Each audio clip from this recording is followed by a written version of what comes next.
Do you get frustrated by the resistance that you are putting up?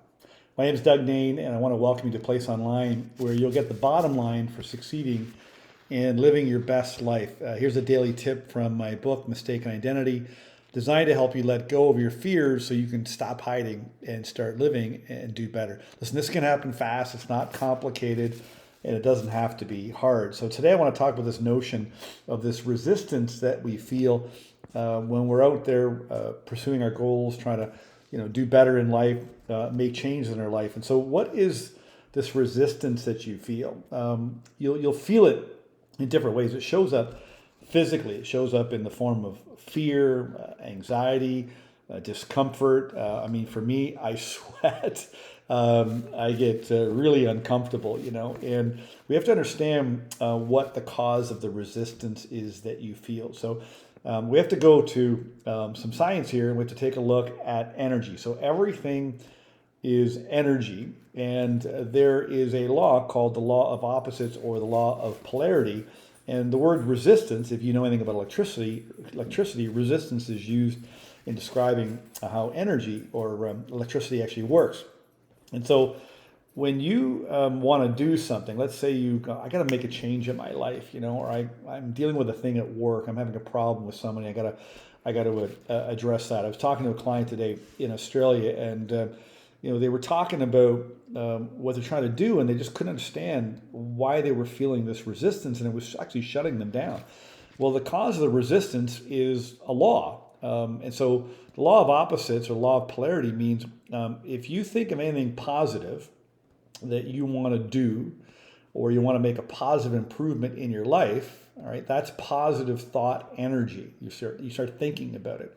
If you move into action, that's positive energy, action taking. And so whenever you put out positive energy, by law, there has to be resistance and negative energy. And so when you start thinking about something, you start thinking about how you want to make a positive change, that thought energy is going to stir up this negative energy, and you're going to feel resistance. So if you're, what it is you want to do is maybe, say, at a level of, say, 40%, just to give you some comparison, right? Because it's equal and opposite. Let's say what you're thinking about is like kind of putting up 40% positive energy. By law, there has to be 40% resistance towards that in a negative format. If you're really going to do something big, let's say it's 200%, then there's going to be 200% equal resistance. We have to understand what is the cause of the resistance. You can't avoid the resistance, okay? It's there. You have to understand what is the cause of the resistance so you don't let it get stuck. And so the reason it feels so strong, it shows up in our physical state.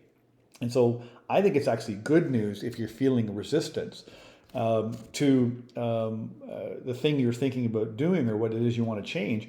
That's a good sign. When you feel resistance, you're on the right track.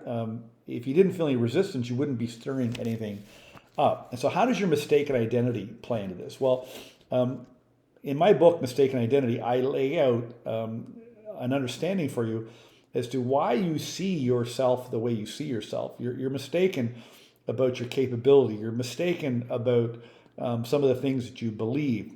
You might have been, treated poorly when you were little or growing up, and you got locked into this mistaken identity, this poor image, or you might have an inferiority complex or a failure type personality.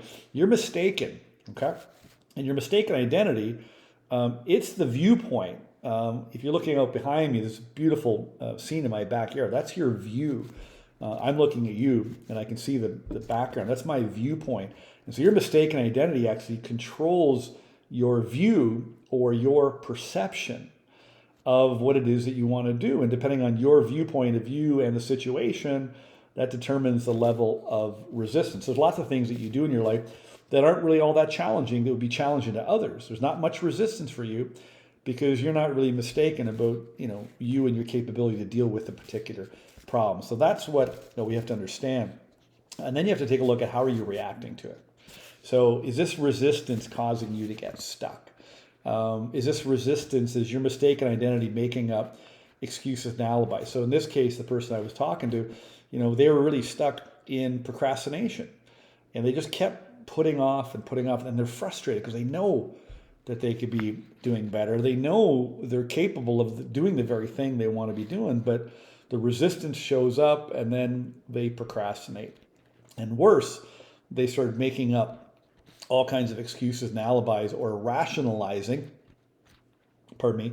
We make up these rational lies to deal with the resistance because we don't like how it feels. And so this is what our mistaken identity does. So if you continue to resist, it's only going to get harder.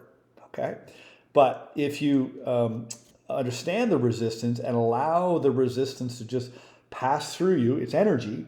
Just let it pass through you, and it will. You'll be way more confident, and you won't stay stuck and get frustrated.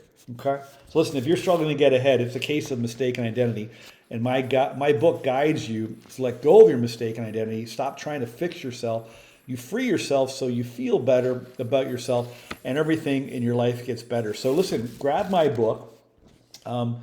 Click on the link in the email that got you to this video. Join my mentoring center for free. You can come in and meet me online.